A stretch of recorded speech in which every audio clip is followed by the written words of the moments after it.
Thank you, everyone, whosoever is here. We are very thankful to you because the more people we have, we get energy, and I'm sure you get energy too.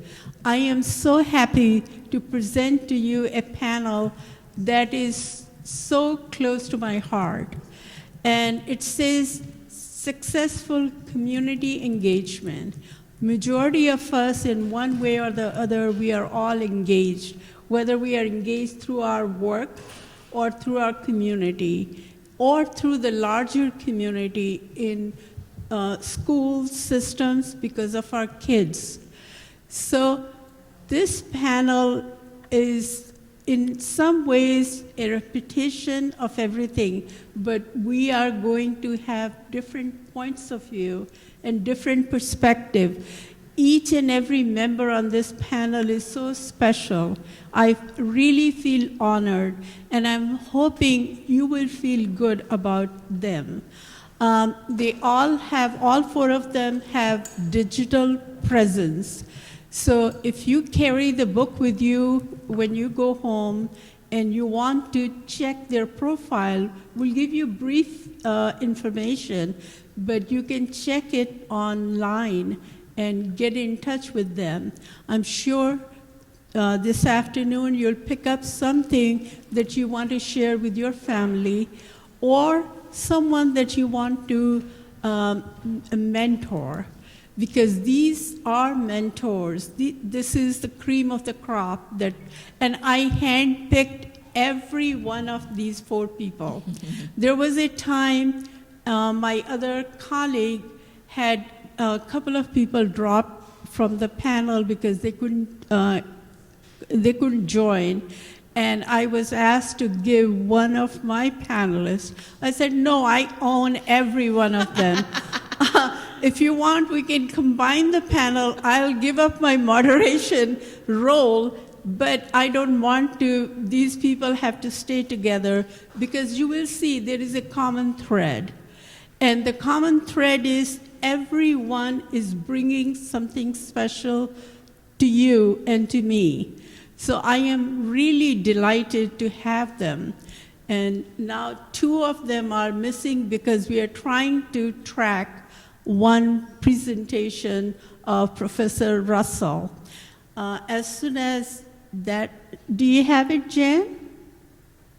Yeah. She got it? He's giving it to her now. Okay. All right. So first of all, out of the four, I am going to introduce to you Kayang Yang. She is from the Hmong community. Some of you might have met her this morning or heard her speech. She was on the panel, the opening panel. She's very special. She came to this country as a refugee at the age of 7. And you can understand when you don't look like others, that is kind of a trauma. And you don't know how to associate with people. And especially when your community is living on the fringes of the society, there is economic disparity. There is a lot of trauma for refugees to leave their country behind and come here and adopt or assimilate a new culture. She is the example of someone who has done well, not only having any community support, there is no role models to follow. And from that point to present, she has been appointed on the Presidential Commission, which is a policy making and gives advice. It's an advisory body, Asian American, Native Hawaiian, and Pacific Islanders. So let's give her a hand. Thank you. Kate, I will read her short bio, but what I want to tell you is she is a great speaker. She is the CEO of this group, which is Red Green River, and she's in Minnesota. So let me read the small bio. bio from the book, and you have it also. So she began her career as a community organizer. And you know, I'm sorry. Okay. Now you can hear? Okay. Yes. She began her career as a community organizer and executive manager providing social services. So again, here is a component of direct services. Since she was a minority in the minority group, she tried to work with all the refugees so that their rights are protected. They get some knowledge how to assimilate in this society. She then went on to defend and promote immigrant and human rights by serving in a number of organizations, including the Southeast Asia Resource Action Center, the International Organization for Migration, and the Coalition of Asian American Leaders in Minnesota. All of her work comes from a deep experience, having come to the United States as a Hmong refugee at the age of 7 in 1976, where she experienced firsthand the struggle faced by communities experiencing socioeconomic disparities, including generational trauma and poverty. In 2022, Kayang was appointed to serve on the President Biden's Advisory Commission on Asian American, Native Hawaiian, and Pacific Islanders. So that is the small bio that we put it in the book. But as I said, they all have digital presence. And if you get an opportunity to learn something from experience, please jot it down. And later on, also, you can reach them either tonight or after the conference on internet. So let's give the floor to Kayang. And so I want to highlight our community engagement efforts to achieve equity by dismantling the model minority myth, which you have heard several times today, through developing policies to collect and report disaggregated data. This work was done primarily with the organization called the Coalition of Asian American Leaders in Minnesota, where I was its program director for 6 years. But first I want to put, to set context with a very brief background of why disaggregated data is important to Southeast Asian Americans. And to be successful at community engagement, we must be very clear about who we are centering and what we are engaging communities to do. Southeast Asian Americans from Cambodia, Laos, and Vietnam are the largest refugees population to be resettled in the U.S. in modern history. Next, please. With the fall of Vietnam in April 1975, which I think many of you may know, I speak to a lot of college classes and they don't know this information, sadly.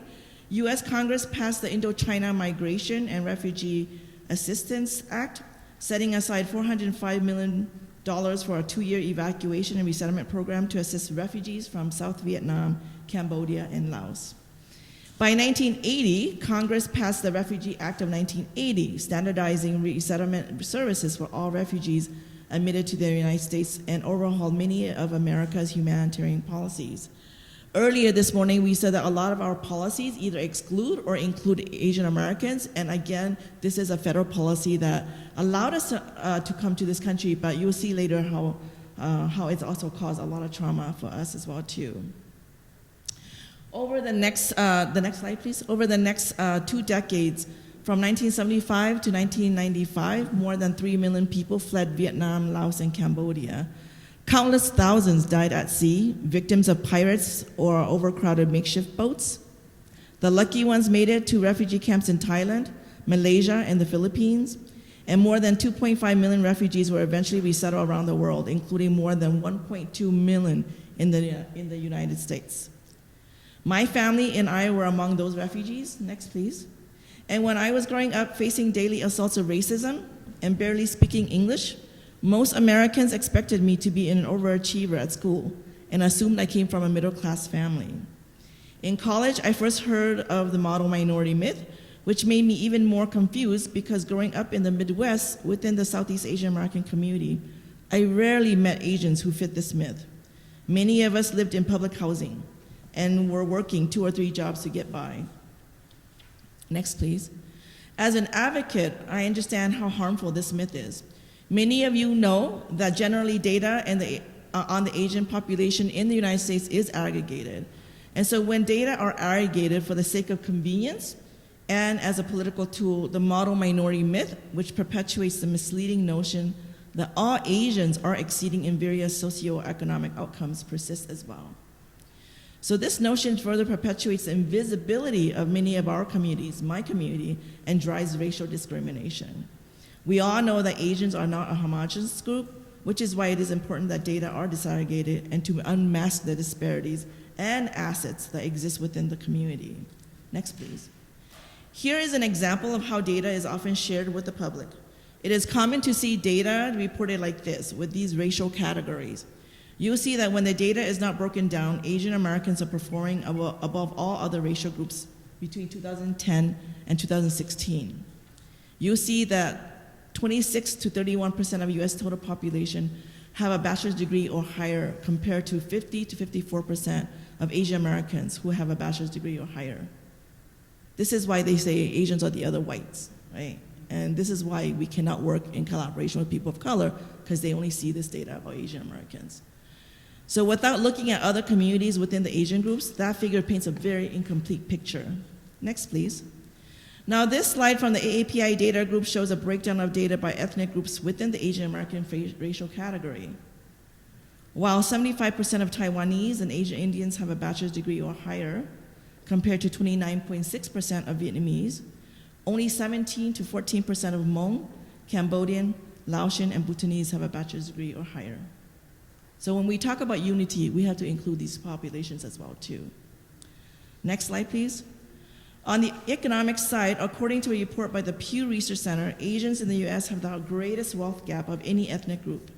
Those in the top 10% of income distribution earn almost 11 times as much as those at the bottom, a disparity that rapidly took shape from 1970 to 2016.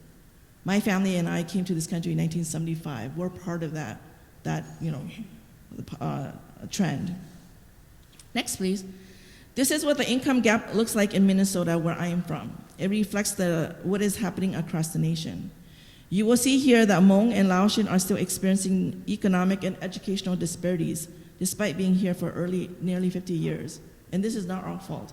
And we are working as hard as any other Americans, but the war trauma and all the issues that the judge spoke about today, we all experience, right? And the systemic racism that we continue to experience also keep us in this kind of limbo. Next, please. So my work in policy taught me to use data, both quantitative and qualitative, to bring visibility to the Southeast Asian American community and other marginalized communities as well. Back in 2003, I co-wrote an article entitled Southeast Asian American, Not the Model Minority. I said that although an impressive number of Americans whose ancestors are from Southeast Asia have achieved tremendous success in education, a disproportionate number have found it difficult to succeed academically. Yet the difficulties are largely invisible to policymakers who tend to look only to the aggregate data on Asian Americans. Next, please. In an effort to shape policies that are more inclusive and lead to solutions that work for closing disparities and ensuring equity, better data is needed. In 2016, I led a multiracial coalition of 40+ organizations to pass the All Kids Count Act in Minnesota. Minnesota is one of 5 states to pass a law like this. This law makes it optional for parents to provide their child's ethnicity beyond the racial category. We prioritize 7 of the most populous Hispanic and Latino groups, 7 of the most populous Asian groups, 5 of the most populous Black and African heritage groups, and 3 of the most populous Native American groups. Next, please. When I think about successful community engagement, it includes community organizing, of which I am very good at. The goal of community engagement for me is always for the purpose of building power, equity, and justice to foster thriving communities. In the various efforts I have been a part of, these 7 factors have been critical practices that help me be successful in community engagement and organizing. 1, always prioritize the most impacted to speak for themselves. 2, define clear shared goals and objectives. 3, embrace shared values for the interests of your collective community. 4, willingness to practice shared leadership. 5, prepare to equip community members and partners with knowledge, skills, and the tools to take action. 6, build strong relationships with broad ethnic and racial communities. And 7, commit to building a community-led movement that will likely take decades to transform systems that inflict injustices. My paper was written in 2003. It wasn't until 2016 that I passed a law at a state level. Authentic community engagement and organizing takes hard work and time. It is not transactional. We have to show up for each other and to build long-term relationships, always centering the most impacted. Thank you for your attention. I look forward to our discussion.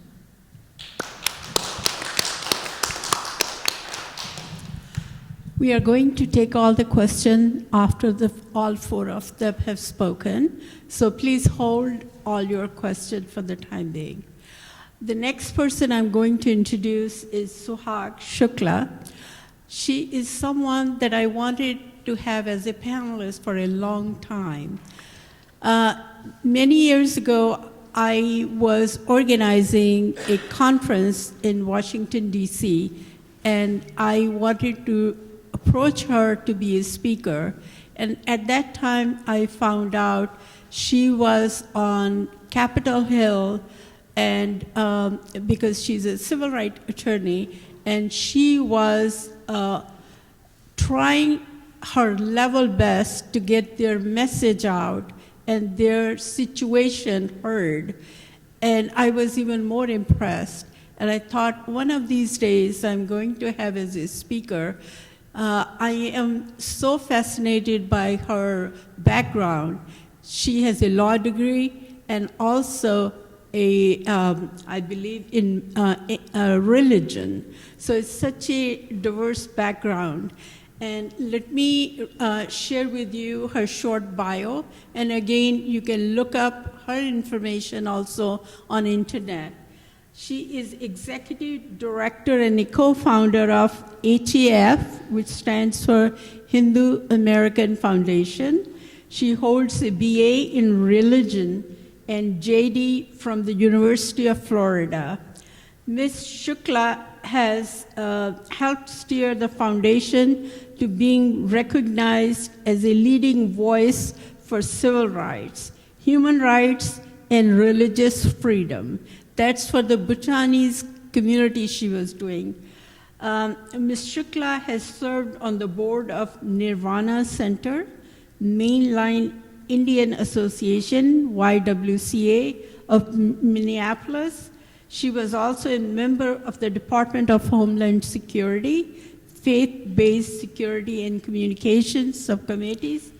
She is a member of the board of National Museum of American Religion and serves on Religious Advisory Committee for the Council on Foreign Relations, the Humane Society of the United States, and the Department of Homeland Security's Subcommittee for the Prevention of Targeted Violence against faith-based communities, and is a member of the First Amendment Center's Committee on Religious Liberty and the United Nations Women's Gender Equality and Religion Platform. After you have heard all of them, you will see the common thread. So it's all yours. Thank you. Thank you. So on the whole, in a diverse, secular, and pluralistic democracy after the 1960s, people of Indian descent in the U.S. have fared well. Next slide. This is a demographic screenshot or snapshot, and I want to go a little bit in our history. So, many people presume that Indians began coming to this country after 1965, after the lifting of the Asian Exclusion Act. But in the 17th century, Indians were brought here by the British as both servants and slaves by the East India Company. But the Naturalization Act of 1790, which we heard the judge talk about, limited citizenship to white persons, so Asians were ineligible. In the 18th century, there were about 700 to 2,000, depending on which scholar's work you're looking at, of mostly Indians from Punjab that came here as a result of famine and drought in India. The Immigration and Nationality Act of 1965 brought to a final conclusion the Asian Exclusion Act of 1923, a set of laws that were designed to limit immigration on the basis of race and national origin. In 1980, there were close to 400,000 people of Indian origin. Today, there are 4.5 million people of Asian Indian origin in the United States. So we make up a little less than 1.4% of the population. Next slide. So Kaing talked a little bit about demographics, and I think it's really important, and I'm glad you brought down the point about the need for disaggregating data, because a lot of people look at that 36%, and that's a success story. But when we do look at people with degrees or people who are doing well in the United States, what are the sectors that they've done well in? Medicine, STEM, hospitality, industry, and entrepreneurship. And any story of success on the educational and economic fronts has been driven by U.S. immigration policies, because today, Indian Americans have just a handful of ways in which they can come to the United States, either skill-based immigration or through family. And of course, part of that story is hard work. Next slide. So why did I start with flourishing or successes? It's not my intention to evoke the model minority myth, but success has bred one of our greatest challenges, and that's complacency. We've focused on areas where we're successful, and we've neglected the areas where a greater presence is critical to protecting our civil rights, and that's namely civic engagement and capacity building as a community. Moreover, I firmly believe that there's a need for Asian perspectives that bring a unique set of values to be a part of the national and international conversations about pressing challenges facing our respective societies and the world. Imagine what climate policy and the conversations around that might look like if they're influenced by ideas of balance and harmony and a more integrative or holistic view of the relationship between humans and nature. Imagine the middle way or a path of moderation and how that might be an antidote to the polarization that we see as Americans today. Next slide. So I want to go a little bit into the history of HAF and our experience. I have my co-founder here, Dr. Mihir Meghani, in the front, always in the front row. But we're an education and advocacy group, and we were established in 2003. And I alluded to this a little bit earlier today about the word advocacy.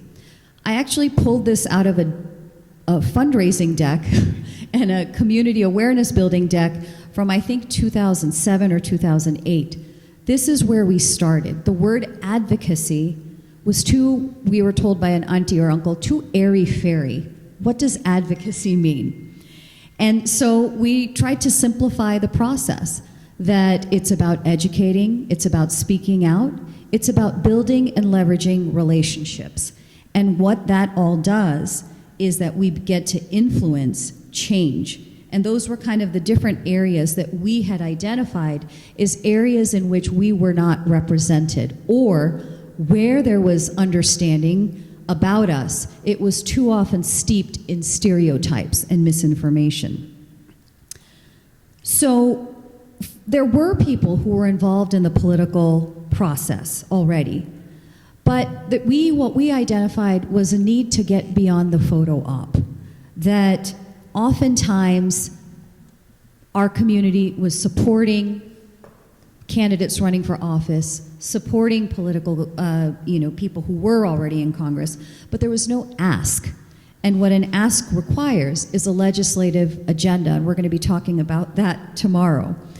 Now, we're going from 2003, where we're trying to explain to our community members, many of them, some of them, of course, are aware. And when we talk about generalizations, I'm not talking of, there's obviously exceptions.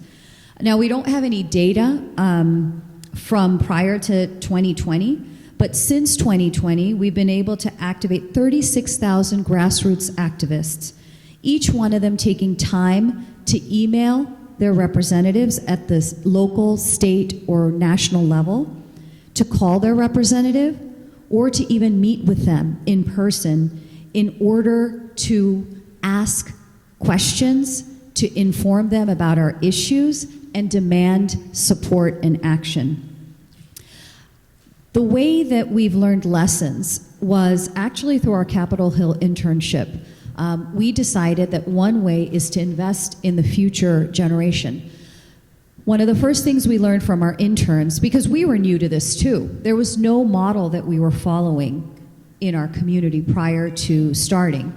What some of our interns told us is the first thing we are tasked to do is delete all the emails that are coming from zip codes outside of the office's district.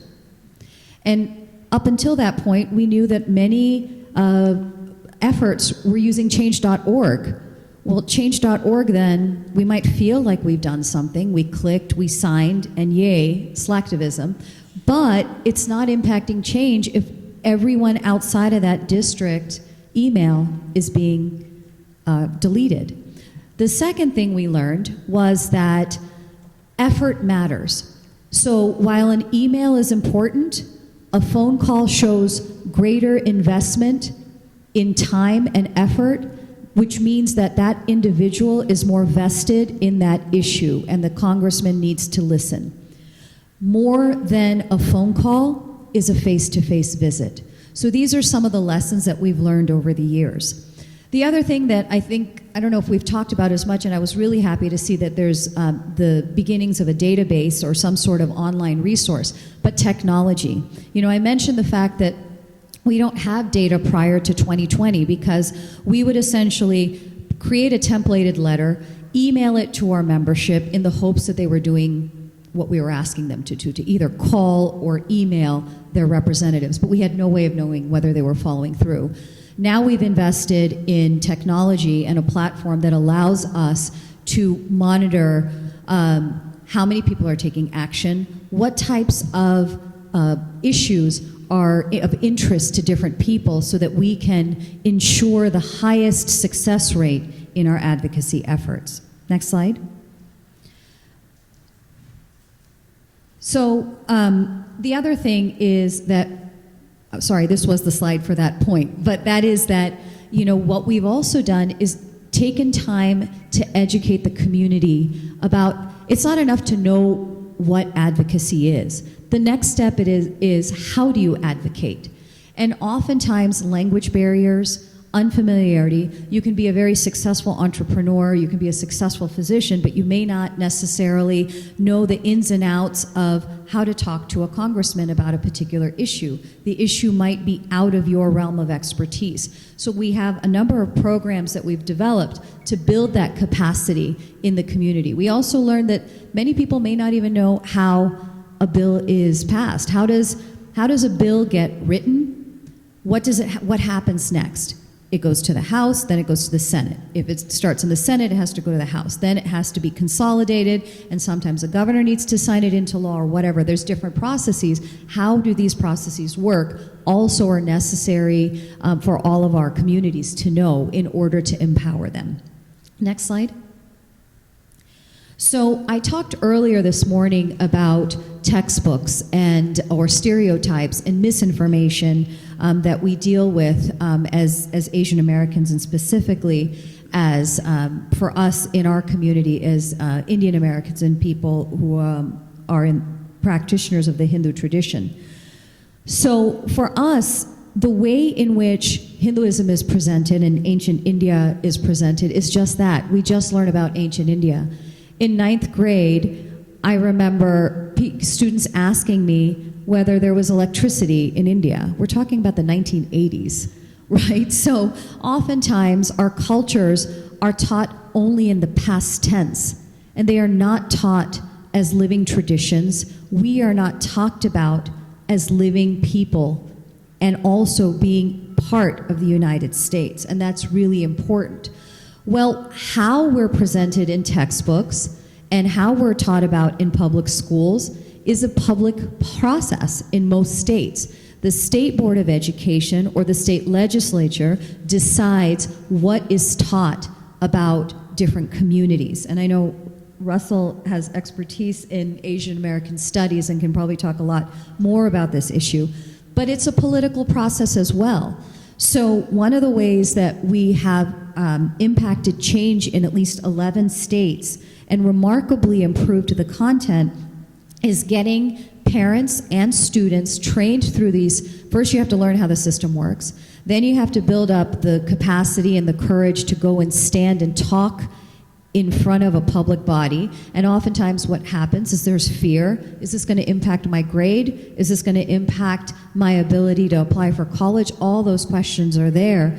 But we have to explain why it's important to stand up. And so we have hundreds of parents taking buses up to Sacramento or any state capital and testifying, knowing that they're going to be on camera, but taking that risk, averting, that risk aversion, pushing that away and making change.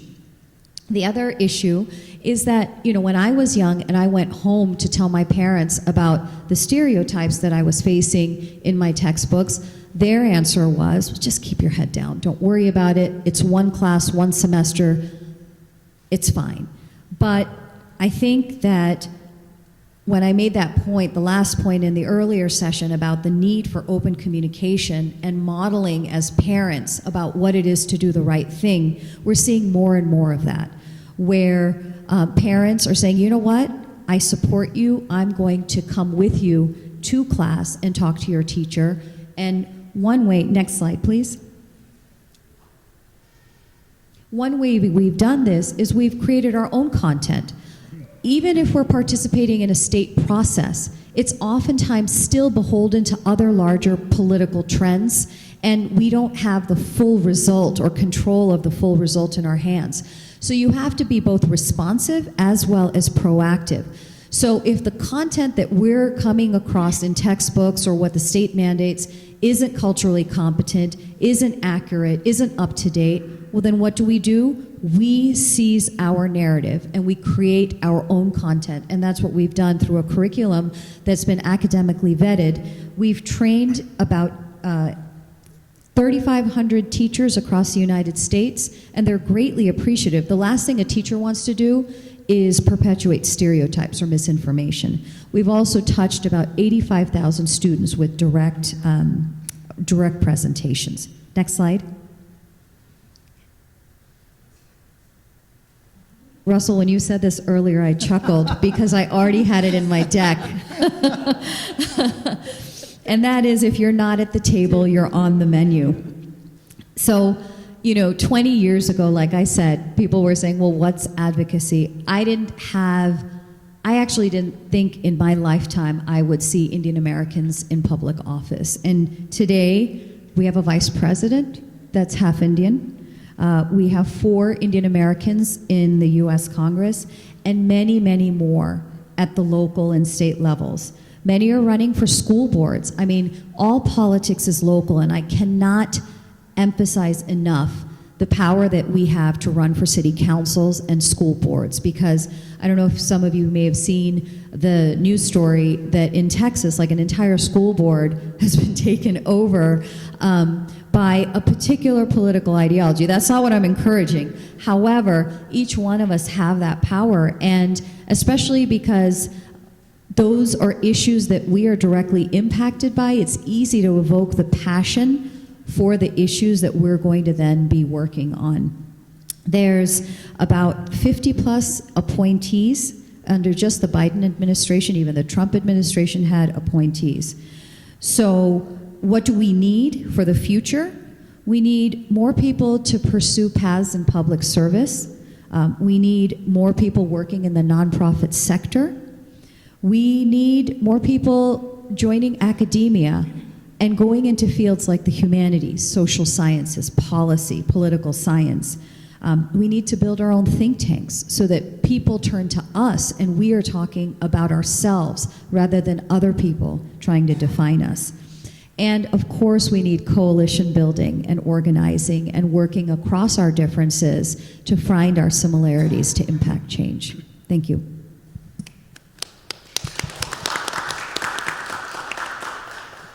The next person I'm going to introduce is someone that I saw his videos. It was on one of the social media, and he was talking about Asia and Asian hate. I was so fascinated, and then I researched and found out he's an author, he's a professor. So let me share my fascination about the next speaker. I'll again read the short bio. It says he's a professor of Asian American Studies at San Francisco State. Dr. Russell Jeung is an author of books and articles on race and religion. He has written Family Sacrifices, The Worldviews and Ethics of Chinese American, Mountain Movers, Student Activism and the Emergence of Asian American Studies, and At Home in Exile. These are all his books, his writings. In March 2020, Dr. Jeung co-founded Stop API Hate and Chinese for Affirmative Action and the API Equity Alliance. It tracks incidents of COVID-19 discrimination to develop a policy, intervention, and long-term solution to racism. Stop API Hate was awarded the 2021 Webby Award for Social Movement of the Year. Dr. Jeung has been named as one of the Time 100 most influential person, as well as the Bloomberg 50 and Politico 40 most impactful person. So here we are going to hear someone who is making big impact. It's all yours, Dr. Stewart. Yeah, so we got the Time 100 most influential, my organization, but really, if you ask the house, my family members in the household, there's only 3 of us, and I'm like the 3rd most influential. And if we had a dog, I'd be the 4th most influential. So I'd like to, actually, Suhag and I think we're separated at birth because we both studied religion and we're repeating each other's presentations. But what I'd like to do today in 7 minutes is give you a mini lecture on how to start a social movement. So I studied social movements. And it's sort of fun, I think, to be back in class when you don't have to take a test. So enjoy this mini lecture.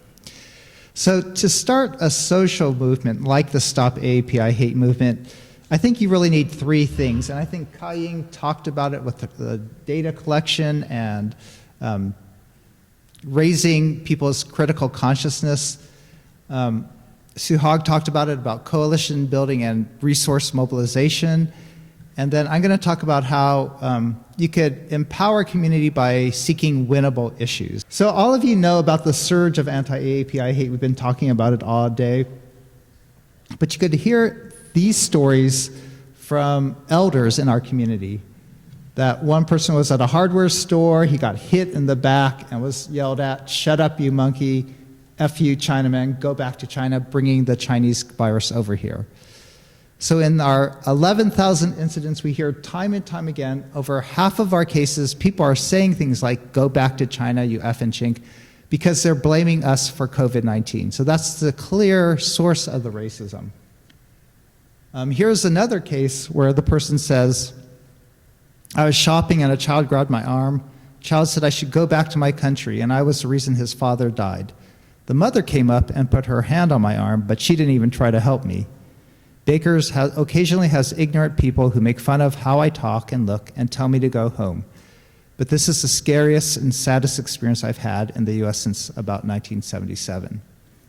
So in this incident, you could see how children are attacking us, right? They're learning racism, and people aren't intervening or helping. This child's mother didn't stop him. And the result was this elder says this is the scariest and saddest experience. Those feelings of fear, of depression, are actually signs of racial trauma. And I'm saying this is a period of collective racial trauma for all of us. We documented the racism. Clearly, our cases, again, this is what Ka-Ying said to do, is we need that data disaggregated. And so we collected the data because we knew policymakers don't pay attention to us unless we have data and unless we demonstrate either racial disparity or increasing trends. So we knew we needed to document the racism early on. And you can see here, next slide please, they're not all hate crimes, but most of our cases involve harassment, verbal harassment. But they also include online cyber racism. They include being coughed and spat upon. We know that women are attacked more than men, that working class Asians face twice the racism of professionals. So unless we had the data to document what was happening, and unless we had that deep understanding of the issue, I don't think we could address good solutions to the issue. So for us to raise a critical awareness of the Asian American community, of the Pacific Islander community, we had to document it. Otherwise, people would say these cases are just a few isolated incidents by prejudiced individuals. And we had to demonstrate the systemic, institutionalized, historic nature of this racism. Next slide. So what we did in creating a movement, and we're always strategic in our theory of change, that we didn't want to just raise awareness, we wanted to build a movement. So again, we needed to change people's consciousness. We needed to legitimate the issue for Asian Americans themselves. Otherwise, Asian Americans would often deny the issue, dismiss the issue. We would say, oh, we don't have it as bad as African Americans, for example. So we really needed to legitimate the issue, even to ourselves, that this is worse enough that we have to deal with. So for us, as Ka-Ying said, we had to change the narrative that we're not the model minority, that we do deal with racism, and that we had to get on the policy agenda by identifying our concerns, by documenting it, and by showing it very graphically, by amplifying our stories. So you can see here, what really made our issue powerful is that we had the data, but we also had video footage of really horrific incidents of elders being attacked. So I think that combined, the data that contextualized the issue, and that these really graphic representations and these really traumatized stories that amplified the voices of our elders, I think that's the way we were able to make the issues put on the agenda, not only of Asian Americans, but then of mainstream media and policymakers, right? Otherwise, they're not going to pay attention to us. So that's the first step. If you want to raise a movement, you got to convince people that your issue is serious enough. And then we move to resource mobilization. Next slide. We really built on the networks that were already existing, and so just like here today, as we build around the Asian American Unity Council, we built on pre-existing networks to drive change. And so Stop API Hate is made of 3 organizations, and even though people blame China for the racism, I found this to be a real pan-Asian movement. So the initial leaders include Artie Kohli, Manju Kulkarni, South Asians leading this movement, because we all know that we're all similarly impacted, we're similarly affected. Next slide. We built on the outcry and the outpouring of the people. So people taking action, going to the streets. One quick response that people have to trauma is we go into fight or flight response, right? But a third response to threat and danger is by flocking. So beyond going into fight or flight, Asians have flocked at this moment. They've come together to rally, to hold vigils, to provide solace and grief together. We've flocked back to our ethnic enclaves to support depressed businesses. We flocked to support our elders. So I think this flocking mechanism is another Asian American value that we could really rely and build upon. Next slide. There aren't that many Asian Americans at the table, but those who were at the table really stepped up. Our elected officials, our journalists, unless they were at the table, we wouldn't have been able to build the movement. And they've repeatedly said, it's actually only the Asian American journalists who brought the issue to the national forefront. And if it weren't for Asian American journalists pushing their editors to get the stories across, this issue wouldn't be on the table. Next slide. And of course, like Suhag said, we needed to build solidarity, that because we're still a minority, we have to build solidarity and work in coalition. So we at Stop AAPI Hate, our mission statement is to build a multiracial movement. And so we've picked issues where we could align ourselves with the African American community, with the Latinx community, with LGBT communities to work together. So in those ways, we took what power we had, what resources we had, and that's what we need for effective mobilization. And so again, what Suhag talked about, how you mobilize your constituents on the issue, not in a shotgun approach, but in a very strategic approach is necessary. You saw how strategic they are in their digital media work, right? You can't just blast emails. Okay, next slide. So you get your issue legitimated, get on the agenda, you mobilize resources, you use what leadership you have, and then our strategy is you have to go from the moment to the movement. We know that we're only going to get media attention for a year, right?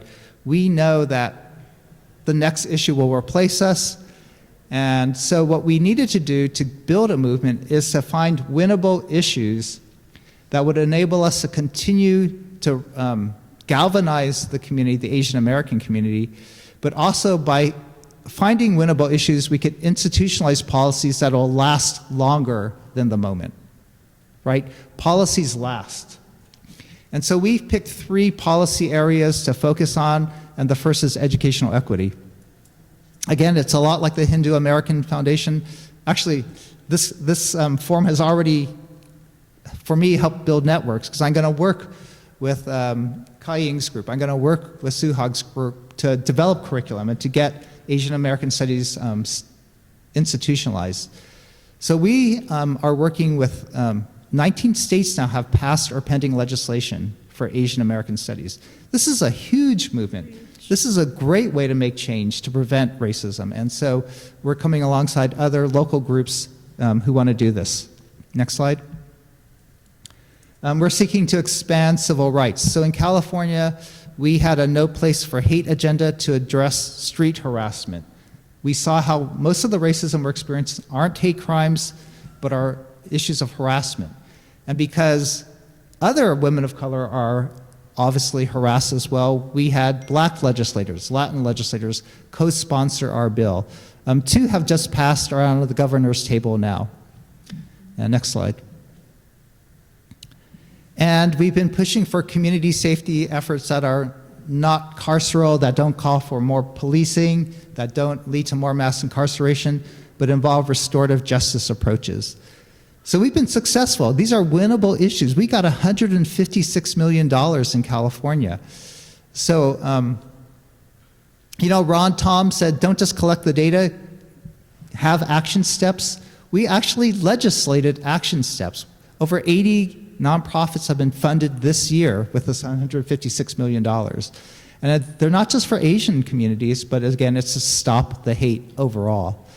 Similarly, New York, Massachusetts, other cities have also initiated equity budget bills to put money and teeth into this fight against racism. So, next slide. I think we have been able to start a movement. We've seen these concrete changes made. We've seen hate crime legislation passed. We've seen President Biden issue executive orders around the issue. And next slide. I think we've been able to get to other Americans. So we have here Steph Curry, NBA champion from Oakland, California, San Francisco, speaking out against AAPI hate. And then the other picture we have the K-pop group BTS. Their tweet, Stop AAPI Hate, was the most retweeted post in 2021. So we've actually created a global movement. So I like the slide of South Korea and BTS. Yeah. So to conclude, next slide. Again, just to reiterate what Ka-Ying and Suhag said, to go from a moment to building a movement, we need to build capacity. We need a network of organizations ready to go, like Asian American Unity Council, because you never know when another crisis is going to hit, right? And so that's what the Equity Budget Bill does. It funds nonprofits to be ready to provide the capacity for our communities. We need to have winnable issues and institutionalized policies, because those policies won't go away. Once we got the Equity Budget Bill in California, it'll be easy to again pass it again, so it'll be standard funding. Once we get Asian American Studies legislated, it's easier to have professional development money, to have curricular resources provided for it. And then finally, the last step that is a lot harder that we've all been talking about is doing deep narrative change, right? The main reason why Asians face so much racism is because we're seen as the yellow peril, as the dusky peril, right? We're seen as threats, as outsiders, as not belonging. So the deep narrative change that we have to do is to change not only Asian Americans' consciousness, but all of America's thinking about who belongs, who's welcomed, and who's contributing. Thanks.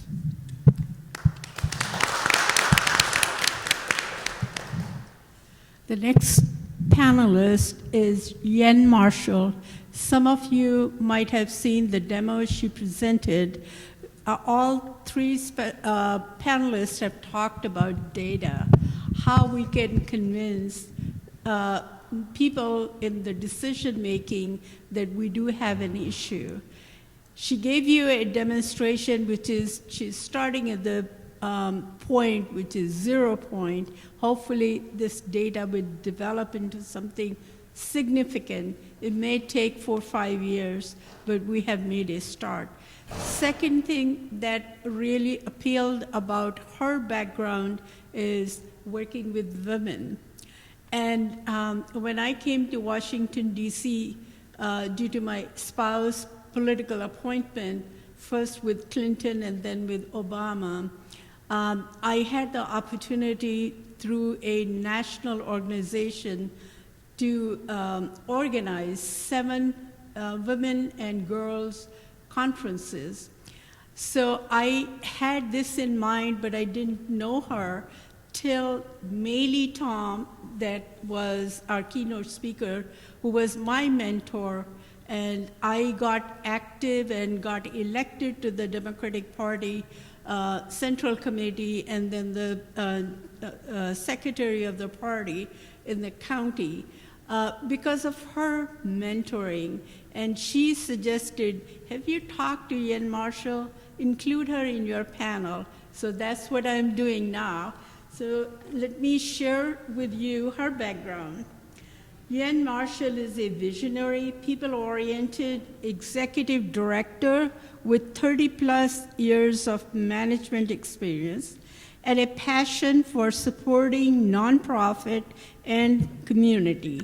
She demonstrated strength across all areas of business, technology, fundraising, budgeting, leveraging, excellent relationship building, and communication skills to build trust, inspire, and engage stakeholders. Yen serves on several nonprofit organizations as board of director and advisor.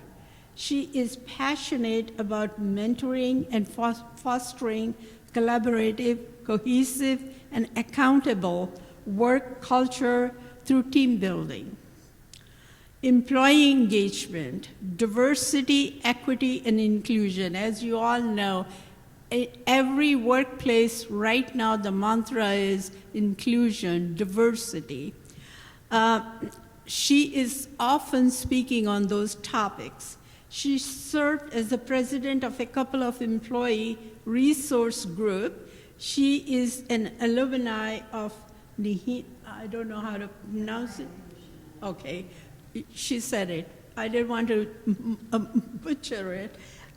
Leadership program and a fellow of American Leadership Forum, as well as National Executive Director of APAPA. Let's welcome her. Yen Marshall, it's all yours. Thank you, Angela. If you, I think Kai-Ying, earlier you shared a picture which brought back a lot of memory for me. I'm an immigrant. One of the boats from Vietnam that you saw hundreds of people on there, I was one of them. It took us 8 days after we, I'm Chinese, but I was born and raised in Vietnam. My dad left China because of the freedom that he wanted to gain after the revolution. So he came to Vietnam, but then he stayed in the North Vietnam, and then when the country divided in half, he ran away from communism again, and he went south. And then when 1975, when the country was taken over by communism, he left again, and on a boat took the whole family with him, and I was one of his kids that, on that boat. It just brought back a lot of memory. But 8 days, and through that experience, I learned very quickly to appreciate the fact that, I'm here because of a second chance in life. So as a result, I know that, I promised to myself, I'm going to give back on every opportunity that I could get. So as a result of that, when I started, going to school, I did not speak any English at the time. However, I also learned very quickly that in order for you to move ahead, especially when you don't have a mentor at home, which I wasn't because I didn't speak any English. My parents didn't either. So I needed to navigate things on my own. And quickly I realized that in order to do that, I really need to reach out to the community. So I had mentors whom I did not even know before, and I did not even understand the meaning of what mentor was. But they started mentoring me because I reached out and asked for help. Same thing in school, at the library. So I didn't speak one word of English. But once I started school, and then also the fact that I know I don't want just to go to a Chinese restaurant and started working there, because that's the easy way out, really. I can make money right away as a refugee, and then I can just, be able to continue, but then without the need to speak any English, right? So what I did was I enrolled myself in college, and then I picked computer science. That's because I thought, I'm so strong in math, I don't have to deal with any English speakers. I went in there for the wrong reason. Obviously, in order for you to tell the computer what to do, you need to understand what the human wants first before you can give the instruction to the machine, right? So I went in for the wrong reason, but I found my love for the technology. So as a reason, I started learning the pathway to success is I learned to know that it's very important to know your community. I know that it's very important to build a very good relationship within the community you live in.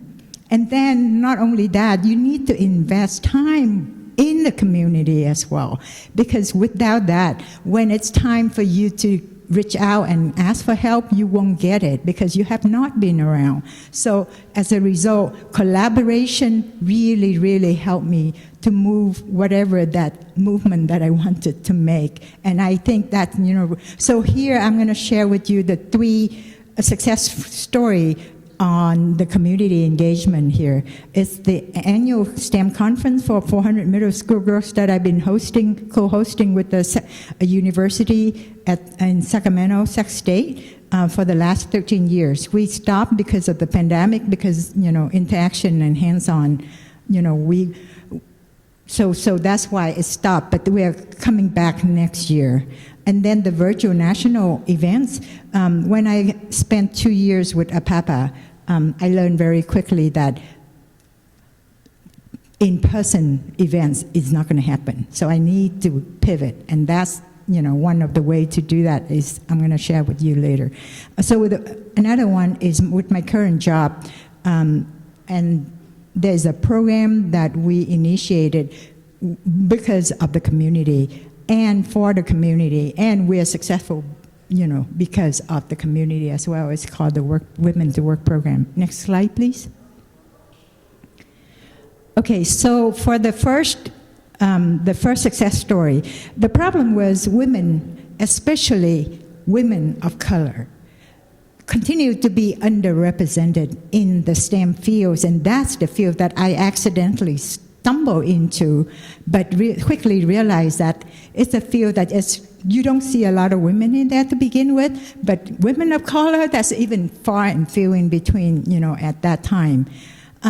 So as a result of that, I became very passionate in trying to encourage, especially immigrants' family who have kids who don't have a mentor at home, for you to know that, you can always want to be someone if you have that model right in front of you, and you don't have that at home. So what we were able to do is we engaged the community. So every year we bring 400 girls together, but how do we make it happen? We engage the community. So we have college students come and act as mentor for the day. We have professors at the state university. We engage the local leaders, local entrepreneurs who are in the STEM fields, and that's how we really brought the whole community together to help these 400 middle school girls every year. So if you think about it, the impact that it could make every year, if you multiply that by 13, it's been, over 4,000 kids that we, young girls that we've been influencing and hoping, for them to end up with a career that they might not have been exposed to. So it's a conference where, if you're a kid at home and you don't have money, during summertime you don't get to go to any of these camps. So this is an opportunity for the girls to step into a university environment and feel inspired and, to go further. The next one, please. Okay, the second one is when I was working with APAPA as the National Executive Director. The one, really the only way that APAPA was making money of raising funds to help empower the API community is through in-person event where we invited elected officials come and talk, and then we have sponsors show up, and then we have story to tell, but it's all in person. So with the pandemic started, I became the National Executive Director. What do? I know that it's not going to be possible. But how are we going to, continue the momentum of empowering API now? So I quickly realized that, I need to get engaged with each of the chapter, each of the state, and then the local people there. So you're talking about engaging, a lot of people, but then how do we do it? Through local other people. So one person cannot do a whole lot, but when you multiply it by a number of states, you can quickly realize that, you can put on virtual event and where you have participants, joining from wherever. And then the benefit of that is now our events is no longer a local event, it's national now, because I can, at one of the virtual event, we had Congressman Ted Lieu. He was in Washington, D.C. And our event is at 7 o'clock, but he was willing to stay up at, at 10 o'clock, 11 o'clock, get on our program, and then he can speak to the kids, and, so it was very impressive to potential funders. So that's how we were successful. And then we also leveraged technology through Zoom to continue with our internship program. So the kids can continue to learn, and then some of them could even continue interning with certain nonprofit local organizations so that they can do things remotely and they don't have to show up in the office, to do the work. So it was a win-win situation for everyone. Now the next slide, please. And last but not least, a major issues right now with API women is the question that I pose here. 1/3 of domestic violence incidents involve API. And it's an astounding number, but you'd be surprised that it's even underreported because in now, as you all know, our culture, we don't want to really talk too much about the problem that we have at home publicly, because that means you're shaming your own family. So women suffer in silence. And so they need an advocate of some sort, an organization of some sort that they know that they can come for help when they need to without feeling like they are abandoning their culture. So next slide, please. So the solution for us was we provide a cultural appropriate and responsive safe haven for those women to come to. And then they invite our shelters. We have on our staff, our 24 hours helpline, there are 15 Asian languages that we can work with. And then those that we don't have, we engage an interpreter online to help when people, come and get help. So that's one thing, that's how we attack it. And then we provide job training. A lot of these women, because of the culture, the total dependency on their abuser, so we provide services from counseling, from training, working on their resume, even learning how to drive, because some of them have been totally depending on the guy, the abuser at home, and not able to really be independent in any way. And then, so we have all kind of services that cater to make sure that this marginalized group has the help they need to. And we do that through volunteers and community, because we are a very small staff, about 25 people, and some of them are part-time. And so think about it, the impact that we can make, through engaging the community. So we have volunteers who we train through 40 hours.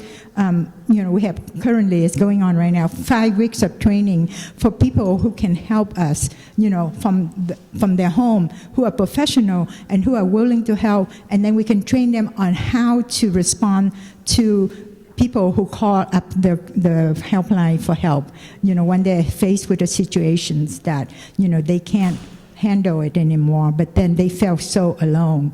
So our organization helped with that. And it's a very successful story, because every year we answer, we help like over 2,500 crisis calls. And then so we provide so many number of beds. We have 4 shelters, so 4 beds that we are, for each of the shelter has 6 beds. So, we house them, and then while they're with us, we also train them. We have 2 enterprises, so the enterprises give online hands-on job training. We have a cafe for them to work on if they want to be involved in the food services.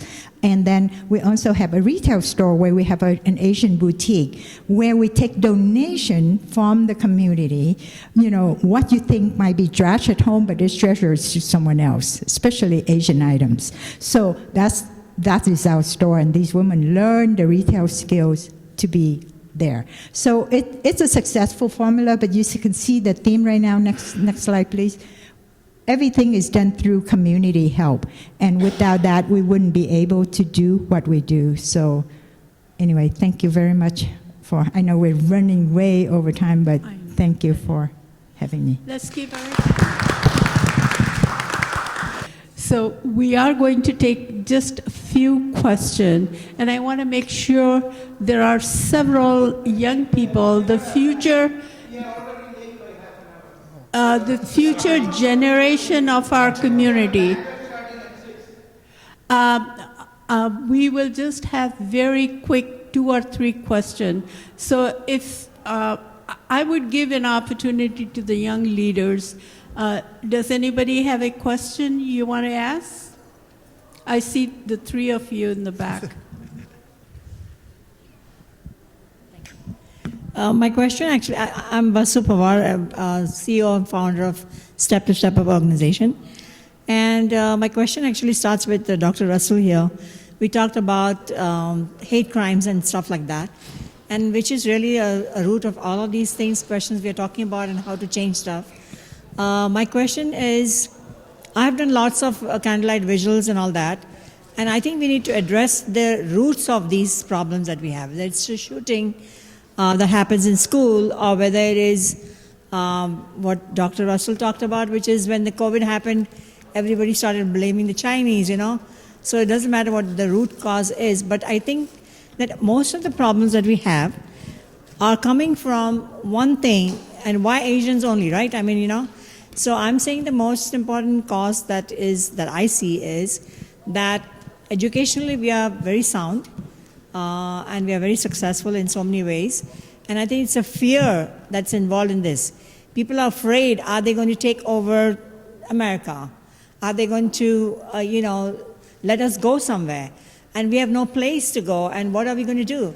And I think this addresses something which, even if we have something of this nature happen even in India, we would be concerned. Oh, the Hawaiians came to India and they are more qualified than us and they're taking over India, we would be concerned. So I think we should address this issue as to why these things happen. And I have started an organization from that same level, which is, let us help everyone. I think they are not, some of the white Americans are not raised the way we are, okay, educationally or whatever. So why not help everyone, okay, all the cultures and all that.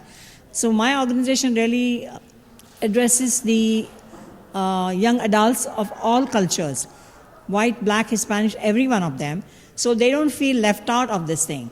We want to help everyone. So that way we are sort of creating unity in the community and the country and everything. And that way they will not look at us as, oh, there's some fear about these people. Oh, they are Asians, they came from here, and they've taken the educational side of it, and now they've taken all the jobs from us, they've taken this and taken that. So I think we eliminate this fear from them. And this is the real cause of all these hate crimes and all the shootings and everything that happens. Whether it's a discussion on Hindu culture that, Suhag was just talking about, or whether it is something else. So I think we should address this issue, and any of you can answer this question. Thank you so much. Anybody wants? It's something, it's maybe evoking like a colloquial or like mother's wisdom or whatever, that I think we're best able to help others when we're healthy. So, and we can hold both things. We can take care of our community, and I think that ignorance, it's a lot more complex than that. I mean, some people might just have baseline racist ideas about what it is to be an American. Yeah, so I think that it's important for us to build our bridges within our community so we strengthen ourselves. We're contributing to the broader American society, as we know, but I think part of that problem is also amplifying what we are doing, and that we can do as we speak for one another, because right now we all are in our own silos contributing, and we're also facing our own challenges, and then when it comes down to time to speaking out against it, we're speaking alone. Imagine the power of coming together and being able to speak out against that. I think we just end up being louder in educating people as well as calling racism out. We can take question, no comments, so that we can give the place back to the next session. I just want to say that, I think collectively as an Asian American or group, we need to be better allies to other people of color, because we are benefiting from the civil rights movement. We are benefiting from the Black liberation movement, and yet we are here talking about anti-Asian hate, but how many times do we stand up for black discrimination, right? Or I just think that we need to work on ourselves, but we should not take up space when we go to other communities. And I think too often we are doing that and trying to solve issues for them when we should be providing support for them, right? So.